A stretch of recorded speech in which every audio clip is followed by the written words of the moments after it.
Welcome back to the Colour Confidence stand, where we've spent a good deal of time with these guys, and there's so many little different nooks and crannies to poke your head into and learn about here. We thought we'd have one last visit and have a chat with our good friend Ashley. How are you doing, sir? Very well, thank you. Glad it's the end of the show, though. Yes. I've enjoyed it, but it's time to rest my feet a little bit. Tell me, are you confident with your colours? I'm very confident with the colours. And why are you confident with your colours? Well, I'm confident with the colours because we have all the tools to sort your camera out, sort your monitor out, and your final prints too. Sort out your output? Yes, absolutely. Very quickly, show me how you can be so confident with your colours, sir. So with tools like the Colour Checker Passport from X-Rite, we can really calibrate the camera, because lots of people don't understand really when they shoot raw that they're throwing all the things away that the camera manufacturers build into their cameras to really change the colours and make them look good and put the sharpness in there. When you're shooting raw, you're kind of throwing all that away, so you've got to build that in yourself. So something like the Colour Checker Passport will really help to get those colours corrected. Sure. Okay, so let's have a little look at how that works. Clearly you've got a picture of a model here holding one of these passports, and then what happens next? Because I'm interested about the workflow element here too. Okay, so what happens here is that you take an image of the Colour Checker Passport in the lighting conditions you've got. Once you then bring them up into your post-processing, usually Lightroom or Photoshop, you can then bring that in, and with the software that comes with the Colour Checker Passport, it will then go away and sample these colours. So it will actually describe how your camera sees colour. That then can be applied to the rest of those images shot in that lighting condition, and then you can do the white balance and the profiling of all those images. So you'll get perfect colour at the start of your workflow. Terrific. What is this little gizmo here? Well, that little gizmo is the colour, it's the i1 Display Pro. It's a monitor calibration device that basically fits over the screen. All colour management works in a similar way. In this case, you've got a device that measures colour. And what it does, the software shows it colour. The software knows what those colours should be, the device reads what your monitor's showing, and if they're incorrect, it will adjust those colours coming through your graphics card to your monitor.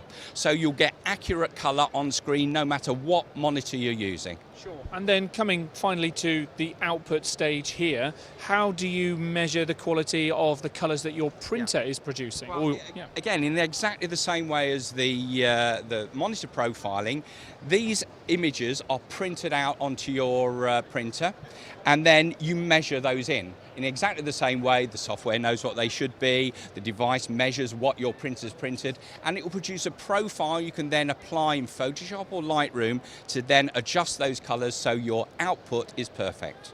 Is it the same dongle, or have you got a different dongle that looks at it? Because obviously the light is produced in different ways, the colour's produced in different ways. In that case, you'll use this device, which is the Colour Monkey Photo, which actually does both monitor and printer calibration. Colour Monkey Photo, good naming there. You've had fun with that. It is, yes, it's very good.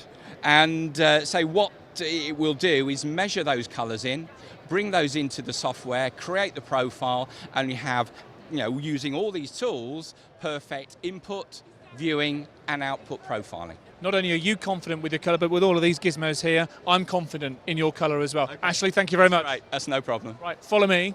Now, as you know, we've been at the NEC for the last few days, and it seems only fitting to have a chat with NEC here with our good friend Peter. How are you doing, sir? Hi, very good, very good.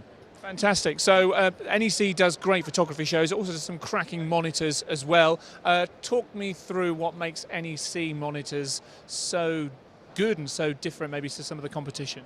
Well, we've got the latest range of ultra-high definition monitors here. It's all about 4K these days, isn't it? It's all about 4K and good colour consistency, and that's what NEC is all about, trying to get that accurate colour rendition, whether you're on photo, whether you're on video. And we've got a variety of sizes from the large 32-inch monitors down to 27s and down to 24s. But in addition to that, we've got photographic style monitors, so they also have a high quality, high colour consistency and good quality colour.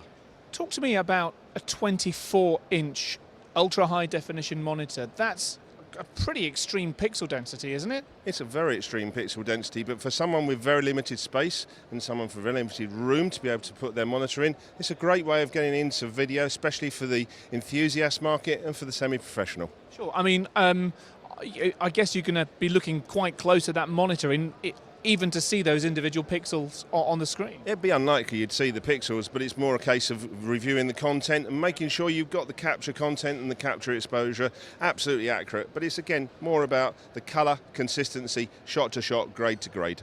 Now, one thing that I noticed with your monitors here, having a look at some of the consumer monitors, TVs and so on, is that they're getting quite thin here.